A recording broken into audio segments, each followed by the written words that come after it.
Friends, स्वागत है आपके YouTube channel morning today target में। आज हम देखेंगे सीटेट के ईबीएस के पीवाईक्यू क्वेश्चन पेपर जो आपके आने वाले एग्जाम के लिए काफ़ी ज़्यादा इंपॉर्टेंट है। देखिए, ईबीएस आपका पेपर फर्स्ट में पूछा जाता है, तो ईबीएस आपका पेपर फर्स्ट में पूछा जाता है। तो जितने भी पीवाईक्यू पूछे गए हैं सभी आपको कराने वाले हैं, तो चैनल को जरूर सब्सक्राइब कर लीजिएगा, जिससे जो भी मेरी क्लासेस होगी सारी क्लासेस आपको मिलती रहेगी। देखिए, सीडीपी की क्लासेस चल रही हैं, तो सीडीपी देखिए, चाहे पेपर 1 वाले हों चाहे पेपर 2 वाले हों, दोनों लोग देख सकते हैं, क्योंकि सीडीपी आपकी सेम पूछी जाती है। तो जितना आप लोग देखेंगे उतना आपके लिए अच्छा रहेगा। तो चलते हैं क्वेश्चन पे, और देखिए जितने भी पीवाईक्यू ईबीएस के पूछे गए हैं, तो यह 2024 का जुलाई का पेपर है, जुलाई का पीवाईक्यू क्वेश्चन है, तो सभी आपको कराने वाले हैं। तो चैनल को जरूर सब्सक्राइब कर लीजिएगा। पहला क्वेश्चन है, प्राथमिक स्तर पर ईबीएस को एकीकृत दृष्टिकोण में संचालित करने की सिफारिश की जाती है, सबसे उपयुक्त कारण है। तो इसे से बताना है, प्राथमिक स्तर पर ईबीएस को एकीकृत दृष्टिकोण से संचालित करने की सिफारिश की जाती है, सबसे उपयुक्त कारण क्या है। तो पहला है, ईबीएस विषयों के मुद्दों को आकर्षित करता है, जैसे विज्ञान, सामाजिक विज्ञान और पर्यावरण शिक्षा। यह समग्र समझ विकसित करने में मदद करता है, आपका दूसरा भी सही हो जाएगा। तीसरा है, छात्रों और शिक्षकों के बोझ को कम करने में मदद करता है। देखिए, बोझ को कम करने में नहीं मदद करता है, तो आपका तीसरा गलत हो जाएगा। चौथा है, एकीकृत ईबीएस पढ़ाना सुविधाजनक है, तो आपका चौथा भी गलत हो जाएगा। तो इसका राइट आंसर यहाँ पे हो जाएगा, देखिए ए और बी सही हो जाएगा, इसका तीसरा ऑप्शन यहाँ पे सही हो जाएगा। नेक्स्ट क्वेश्चन है, एक ईबीएस शिक्षक के रूप में आप चाहते हैं कि आपके विद्यार्थी वयस्कों के आसपास अपनी सुरक्षा के बारे में जागरूक हों, ताकि वे अपनी देखभाल कर सकें और यौन उत्पीड़न का शिकार ना हो। आपको कौन सा कदम सबसे उपयुक्त लगता है। तो वह हो जाएगा यहाँ पे, इसका तीसरा ऑप्शन सही हो जाएगा, गुड टच और बैड टच के बारे में वर्कशॉप आयोजित करें। तो यहाँ पे इसका तीसरा ऑप्शन बिल्कुल सही हो जाएगा। देखिए, यह बच्चों को उम्र के अनुसार सुरक्षित और प्रभावी करने का तरीका होता है, क्योंकि इसमें बच्चे अपने शरीर की सीमाएं समझते हैं। जैसे कोई भी उनको गलत इरादे से छूना चाहता है तो वह पहचान जाते हैं। ये जरूरी नहीं है कोई अजनबी हो, कभी कभार अपने ही घर में ऐसे लोग होते हैं। तो यहाँ पे इसका राइट आंसर यहाँ पे तीसरा ऑप्शन सही हो जाएगा। नेक्स्ट क्वेश्चन है, रोशनी एक ईबीएस शिक्षिका ने सरसों, हरा चना, बंगाल चना और मिर्च के प्रत्येक 20 बीजों में से कितने बीज अंकुरित हुए हैं के लिए एक डेटा चार्ट प्रदर्शित किया। उन्होंने इसमें यह समझाने के लिए कहा कि विभिन्न बीजों के अंकुरण दर में विभिन्नता क्यों होती है, वह कौन सा कौशल का आकलन करना चाहती हैं। तो वह हो जाएंगे यहाँ पे, इसका तीसरा ऑप्शन सही हो जाएगा, निष्कर्ष निकालना चाहती हैं। तो यहाँ पे इसका तीसरा ऑप्शन बिल्कुल सही हो जाएगा। नेक्स्ट क्वेश्चन है, तेलंगाना के सापेक्ष गुजरात और बिहार की क्रमशः स्थितियां क्या है। तो वह हो जाएगा, इसका राइट आंसर यहाँ पे 4 आंसर सही हो जाएगा, उत्तर पश्चिम उत्तर पूर्व हो जाएगा। तो यहाँ पे इसका 4 आंसर सही हो जाएगा, तेलंगाना के सापेक्ष गुजरात और बिहार हो जाएगा, तो वह उत्तर पश्चिम और उत्तर पूर्व हो जाएगा। तो यहाँ पे इसका 4 आंसर बिल्कुल सही हो जाएगा। नेक्स्ट क्वेश्चन है, छात्रों में ईबीएस में प्रक्रिया कौशल का आकलन करने के लिए आकलन की उपयुक्त उपकरणों की अधिकतम संख्या का चयन करें। तो पहला है शिक्षक डायरी। देखिए, शिक्षक डायरी आपका गलत हो जाएगा। दूसरा है परियोजनाकार, तीसरा है चित्र बनाना, चौथा ऑप्शन हो जाएगा चित्र पठन। तो यहाँ पे तीनों सही हो जाएगा, आपका पहला गलत हो जाएगा, क्योंकि शिक्षक डायरी शिक्षक के लिए रिकॉर्ड रखने का एक उपकरण होता है, ना कि छात्रों के कौशल का मूल्यांकन करने का संसाधन होता है। तो यहाँ पे पहला गलत हो जाएगा। देखिए, जहाँ पहला है उसको काट दीजिए, आपका राइट आंसर यहाँ पे सेकंड ऑप्शन सही हो जाएगा, बी और सी डी सही हो जाएगा।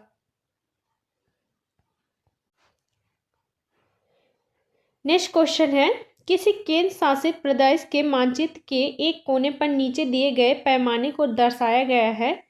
तो पैमाना है 1 सेंटीमीटर बराबर 155 मीटर। यदि कोई व्यक्ति इस मानचित्र पर दो शहरों के बीच की दूरी 19.7 सेंटीमीटर मापता है तो इन दोनों शहरों के बीच वास्तविक दूरी लगभग कितनी होगी? तो वह हो जाएगा, इसका राइट आंसर यहाँ पे हो जाएगा तीसरा ऑप्शन हो जाएगा 3.5 किलोमीटर हो जाएगा। यहाँ पे इसका तीसरा ऑप्शन सही हो जाएगा। नेक्स्ट क्वेश्चन है, पर्वतारोहियों को अधिक ऊंचाई पर नाक से खून बहने का कारण क्या होता है? तो पर्वतारोहियों को अधिक ऊंचाई पर नाक से खून बहने का क्या कारण होता है? तो वह हो जाएगा यहाँ पे इसका पहला आंसर सही हो जाएगा, रक्त वाहिकाओं में दबाव बाहरी दाब से अधिक हो जाता है। तो यहाँ पे इसका फर्स्ट आंसर सही हो जाएगा।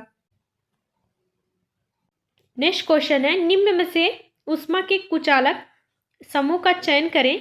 तो इसमें से बताना है ऊष्मा के कुचालक कौन से हो जाएगा? तो वह हो जाएगा यहाँ पे ऊन, प्लास्टिक और लकड़ी हो जाएगा। तो यहाँ पे इसका 4 आंसर सही हो जाएगा। ये सभी ऊष्मा के कुचालक हैं और इनका उपयोग इंसुलेशन के लिए किया जाता है। यहाँ पे इसका 4 आंसर बिल्कुल सही हो जाएगा। नेक्स्ट क्वेश्चन है, पहले दिन से 10वें दिन तक बीज किस प्रकार अंकुरण में आते हैं, लिखिए। रीता ने अंकुरण का पाठ पढ़ाने से पहले अपने विद्यार्थियों को यह कार्य दिया। वह अपने छात्रों को कौन सी क्षमता का आकलन करने की कोशिश कर रही है? तो पहला है चित्र बनाएं और प्रस्तुत करें। देखिए आपका पहला गलत हो जाएगा। दूसरा, अनुमान करें कि अंकुरित बीज कैसे दिखते हैं। तो दूसरा बिल्कुल सही हो जाएगा। तीसरा है निरीक्षण करें और रिकॉर्ड करें। तो आपका देखिए यहाँ पे तीसरा भी सही हो जाएगा। और चौथा है दी गई क्रियाकलाप से निष्कर्ष निकालें। यहाँ पे आपका चौथा भी ऑप्शन सही हो जाएगा। तो यहाँ पे इसका राइट आंसर है, तो यहाँ पे तीसरा ऑप्शन सही हो जाएगा, BCD सही हो जाएगा। आपका यहाँ चित्र बनाएं और प्रस्तुत किए, इसका कोई लाभ नहीं होगा। तो यहाँ पे इसका तीसरा ऑप्शन सही हो जाएगा। देखिए यहाँ पे इसका तीसरा ऑप्शन सही हो जाएगा क्योंकि यह कार्य उन्हें बीज के अंकुरण की प्रक्रिया को समझने में मदद करेगा। पहले अनुमान लगाना, फिर निरीक्षण करें और रिकॉर्ड करें, अंत में परिणामों से निष्कर्ष निकाले में मदद करेगा। तो यहाँ पे इसका तीसरा ऑप्शन बिल्कुल सही हो जाएगा। नेक्स्ट क्वेश्चन है, पौधों की एक प्रजाति X है जो बहुत अधिक संख्या में पैदा होती है लेकिन पूरे विश्व में भारत के वायु भाग में ही पाई जाती है। यह किस प्रकार की प्रजाति है? तो वह हो जाएगा यहाँ पे अस्थानिक हो जाएगा। इसका तीसरा ऑप्शन सही हो जाएगा। नेक्स्ट क्वेश्चन है, EBS में पर्यावरण का अर्थ क्या है? तो पहला है यह मानव निर्मित पर्यावरण है, तो बिल्कुल सही हो जाएगा।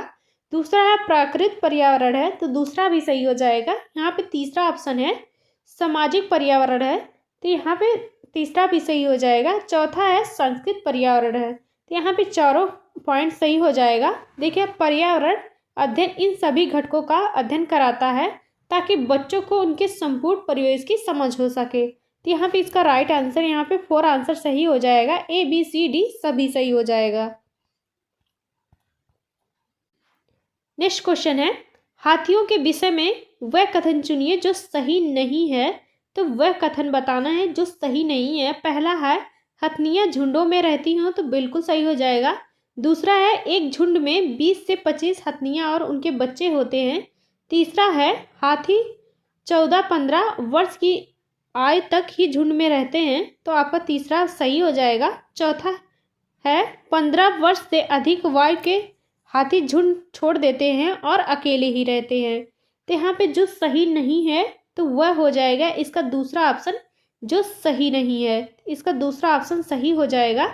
देखिए एक झुंड में 20 से 25 हथनियाँ उनके बच्चे नहीं रहते हैं, तो यह आपका गलत हो जाएगा और गलत आपका पूछा है। एक झुंड में आमतौर पर 8 से 12 हाथी होते हैं और मादा हाथी उनके बच्चे होते हैं। तो यहाँ पे दूसरा ऑप्शन सही हो जाएगा जो सही नहीं है। नेक्स्ट क्वेश्चन है, EBS कक्षा में मानचित्र पठन गतिविधियां छात्रों में कुछ योग्यताओं और कौशलों का विकास कराता है, वे हैं। तो EBS कक्षाओं में मानचित्र पठन गतिविधि छात्रों में कुछ योग्यताएं और कौशलों का विकास करता है, तो वह कौन से हो जाएंगे? तो पहला है स्थानों की सापेक्ष स्थिति को समझना, दूसरा है स्थानों की दिशाओं को समझना, तीसरा है प्रतीकों और पैमानों को समझना, चौथा ऑप्शन हो जाएगा पैमाने के नक्शे के अनुसार सटीक रूप से आरेखण करना। तो आपका यहाँ पे 4 आंसर गलत हो जाएगा। देखिए, पैमाने के अनुसार आरेखण करना यह मानचित्र निर्माण कौशल से जुड़ा होता है। तो आपका यहाँ पे 4 आंसर गलत हो जाएगा। तो इसका राइट आंसर यहाँ पे फर्स्ट आंसर सही हो जाएगा, ए बी सी सही हो जाएगा। नेक्स्ट क्वेश्चन है, आपका घर एक्स पर स्थित है तथा आपका विद्यालय वाई पर स्थित है। आपके घर से विद्यालय तक के लिए कोई सीधी सड़क नहीं है, अतः आप पहले ए पर जाते हैं जो एक्स के ठीक उत्तर में लगभग 125 मीटर की दूरी पर है। फिर आप बी पर जाते हैं जो ए के ठीक पश्चिम में 75 मीटर की दूरी पर है। फिर आप सी पर जाते हैं जो बी के ठीक उत्तर लगभग 150 मीटर दूरी पर हैं। और अंत में आप वाई पर अपने विद्यालय पहुंच जाते हैं, सी के ठीक पूर्व में 75 मीटर की दूरी पर हैं। वाई पर आपके विद्यालय के सापेक्ष एक्स पर आपके घर की दिशा क्या है, तो वह हो जाएगा यहाँ पे इसका 4 आंसर सही हो जाएगा, दक्षिण पूर्व हो जाएगा। देखिए, आपके सी टेट में अब काफ़ी ज़्यादा हार्ड क्वेश्चन आने लगा है, इतना घुमाने लगा है आपको ना कि आपका दिमाग हिल जाएगा। देखिए, जितना हो सके अच्छे से पढ़िए और अपनी मेहनत को जारी रखिए ताकि आपका एग्ज़ाम क्लियर हो सके। नेक्स्ट क्वेश्चन है, सलीम और राजू स्कूल जाने वाले बच्चे हैं। सलीम को तला हुआ खाना और मैदा से बने उत्पाद बहुत पसंद है। दूसरी तरफ राजू घर का बना स्वस्थ खाना खाता है, लेकिन वह पालक और अन्य हरे पत्तेदार सब्जियां कभी नहीं खाता। दोनों को निम्नलिखित में से क्रमशः किस विकार से पीड़ित होने की संभावना है, तो वह हो जाएगा यहाँ पे इसका राइट आंसर सही हो जाएगा। तो इसका थर्ड ऑप्शन सही हो जाएगा, मोटापा अनीमिया तो से संबंधित है। तो यहाँ पे इसका तीसरा ऑप्शन सही हो जाएगा।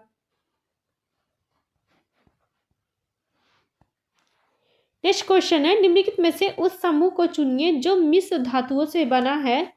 तो वह समूह को चुनना है जो मिश्र धातुओं से बना है। इसका राइट आंसर यहाँ पे 4 आंसर सही हो जाएगा, स्टील ब्रास ब्राज हो जाएगा। यहाँ पे इसका 4 आंसर सही हो जाएगा। देखिए, स्टील ब्रास पीतल और ब्राज कांसा ये तीनों मिश्र धातु होते हैं। तो यहाँ पे इसका 4 आंसर सही हो जाएगा। नेक्स्ट क्वेश्चन है, अभिकथन। ईवीएस की पाठ्यपुस्तकों में कहानियों और आख्यानों का उपयोग किया गया है।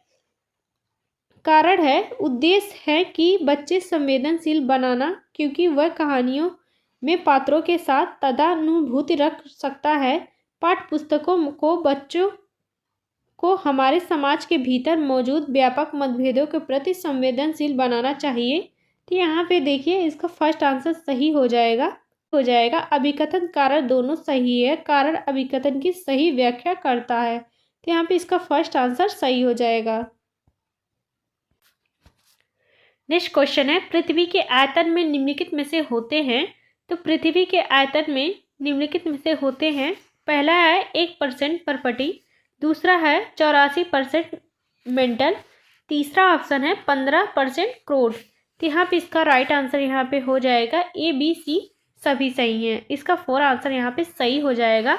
देखिए, पृथ्वी के कुल आयतन का लगभग 1% हिस्सा परपटी होता है और मेंटल के आयतन का लगभग 84 हिस्सा बनाता है, जिसमें सबसे मोटी परत बन जाती है। तो आपका मेंटल हो जाएगा। और देखिए, क्रोड है, तो क्रोड आंतरिक क्रोड और बाहरी क्रोड दोनों पृथ्वी के आयतन का लगभग 15% हिस्सा बनाता है। तो यहाँ पे इसका राइट आंसर यहाँ पे 4 आंसर तीनों सही हो जाएगा। नेक्स्ट क्वेश्चन है, निम्नलिखित अभिकथन ए तथा कारण आर को ध्यान से पढ़ें और सही विकल्प का चयन करें। अभिकथन ए है, अल बरूनी इन बतूता जैसे यात्रियों ने भारत से विभिन्न देशों की यात्रा की। तो अभिकथन आपका सही हो जाएगा। कारण है, यात्राओं से लोगों को एक दूसरे के विचारों को जानने का अवसर मिलता है। तो यहाँ पे देखिए, इसका फर्स्ट आंसर सही हो जाएगा। दोनों ए आर दोनों सही हो जाएगा। RA की व्याख्या करता है। तो यहाँ पे इसका फर्स्ट आंसर बिल्कुल सही हो जाएगा। नेक्स्ट क्वेश्चन है, एक EVS शिक्षिका अपने छात्रों से कल्पना करने और उत्तर देने के लिए कहती है, क्या होता अगर पृथ्वी से सभी पक्षियों को एक साथ मार दिया जाता? तो ऐसे प्रश्न कौन से होते हैं? तो वह हो जाएगा यहाँ पे अपसारी चिंतन वाले प्रश्न होते हैं। यहाँ पे इसका तीसरा ऑप्शन बिल्कुल सही हो जाएगा। नेक्स्ट क्वेश्चन है, NCERT की 5वीं कक्षा की पाठ्य पुस्तकों में झारखंड में रहने वाली सूरमणि की एक वास्तविक कहानी है।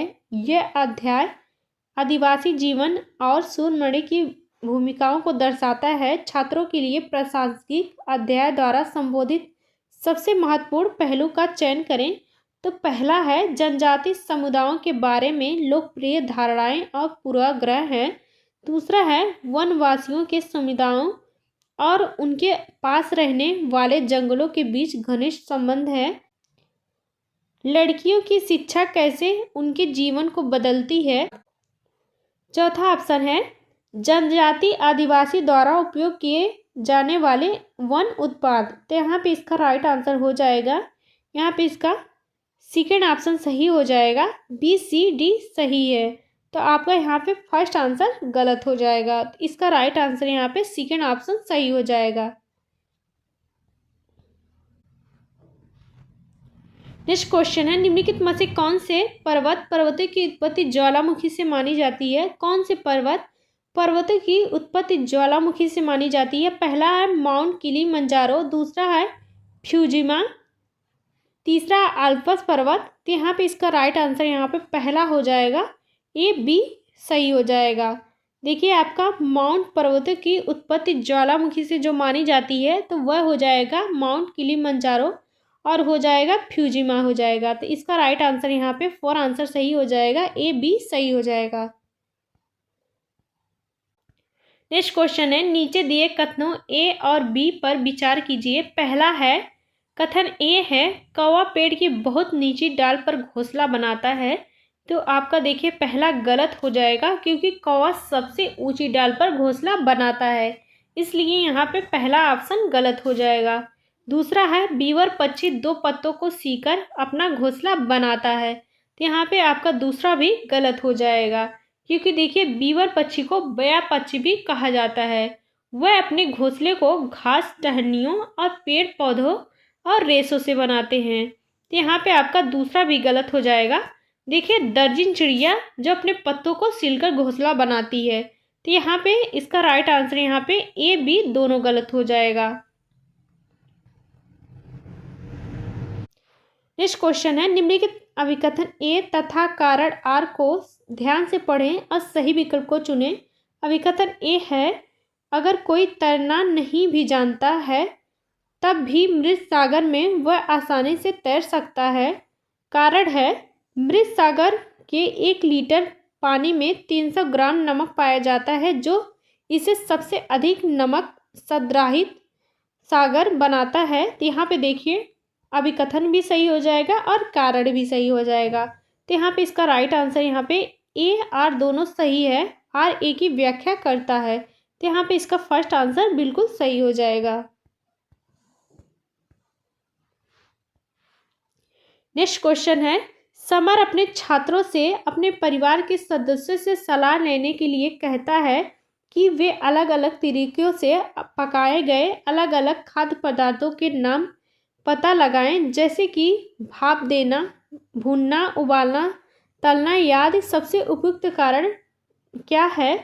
तो वह हो जाएगा, इसका राइट आंसर यहाँ पे सेकेंड ऑप्शन सही हो जाएगा, सामाजिक अंतःक्रिया में सुधार करना। तो यहाँ पे इसका सेकेंड ऑप्शन बिल्कुल सही हो जाएगा। नेक्स्ट क्वेश्चन है, निम्नलिखित में से कौन सा प्राथमिक स्तर पर EVS पढ़ाने में अनुभवात्मक रणनीतियों को सबसे अच्छा वर्णन करता है, दर्शाता है? तो वह हो जाएगा, पहला चर्चा करना, दूसरा है प्रदर्शन। देखिए, प्रदर्शन आपका उतना इम्पोर्टेंट नहीं है। तीसरा है क्षेत्र भ्रमण, चौथा ऑप्शन हो जाएगा कला एकीकृत शिक्षा। तो यहाँ पे इसका राइट आंसर, इसका तीसरा ऑप्शन सही हो जाएगा, A, C, D सही हो जाएगा और आपका B गलत हो जाएगा। देखिए, प्रदर्शन इतना अच्छा प्राथमिक स्तर पर नहीं दर्शाता है। तो यहाँ पे इसका थर्ड ऑप्शन बिल्कुल सही हो जाएगा। नेक्स्ट क्वेश्चन है, कथन ए है ईवीएस पाठचर्या सीखने के सामाजिक रचनावादी परिप्रेक्ष्य में तैयार किया गया है, तो पहला बिल्कुल सही हो जाएगा। सेकंड है, बच्चों के गहन अध्ययन के साथ बच्चों के सीखने के बारे में पियाजे के विचार सामाजिक रचनावादी परिप्रेक्ष्य का प्रतिनिधित्व करते हैं, तो यहाँ पे देखिए पहला भी सही हो जाएगा और दूसरा भी सही हो जाएगा। तो इसका राइट आंसर यहाँ पे फर्स्ट आंसर सही हो जाएगा। कथन ए और कथन दो दोनों सही हो जाएगा, तो इसका फर्स्ट आंसर यहाँ पे सही हो जाएगा। नेक्स्ट क्वेश्चन है, भारत में 7:30 PM है, तो उसी समय कहाँ 2 बजेगा, तो वह हो जाएगा यहाँ पे लंदन में। इसका फर्स्ट आंसर यहाँ पे सही हो जाएगा। नेक्स्ट क्वेश्चन है, निम्नलिखित में से कौन सी रणनीति यात्रा में थीम को पढ़ाते समय जांच इंक्वायरी को बढ़ावा देती है, तो इसका सेकेंड ऑप्शन सही हो जाएगा। छात्रों से उनके पड़ोसियों के यात्रा के अनुभव को बताने के लिए कहना, तो इसका यहाँ पे सेकेंड ऑप्शन सही हो जाएगा। नेक्स्ट क्वेश्चन है, ईवीएस पढ़ाते समय एक शिक्षक निम्नलिखित विधियों का पालन करता है। सोचो, जोड़ो, साझा करो, पारस्परिक सहपाठी, ट्यूशन जिज्ञासा, रणनीति सहपाठी, पुनरीक्षण, ये उदाहरण किसके हैं, तो वह हो जाएगा यहाँ पे इसका फर्स्ट आंसर सही हो जाएगा। सहपाठी समूह द्वारा सीखना होगा, तो यहाँ पे इसका फर्स्ट आंसर बिल्कुल सही हो जाएगा। तो देखिए मिलते हैं नेक्स्ट क्लास में, तब तक जितनी भी क्लासेस हो रही हैं उसको करिए, आपको काफ़ी ज़्यादा हेल्प मिलेगी। देखिए सीडीपी की डेली क्लासेस चल रही हैं, तो उसको जाके ज़रूर देखिए चाहे आप फर्स्ट पेपर वाले हों चाहे सेकेंड पेपर वाले हों, तो उसको ज़रूर जाके देखिए। तो मिलते हैं नेक्स्ट क्लास में। और देखिए ईवीएस आपका पेपर फर्स्ट में पूछा जाता है, तो जो लोग पेपर 1 लेंगे तैयारी करेंगे वही ईवीएस देखेंगे। देखिए बहुत लोगों का अपना सिलेबस ही नहीं पता है, तो पहले सिलेबस जान लीजिए आपको पढ़ना क्या।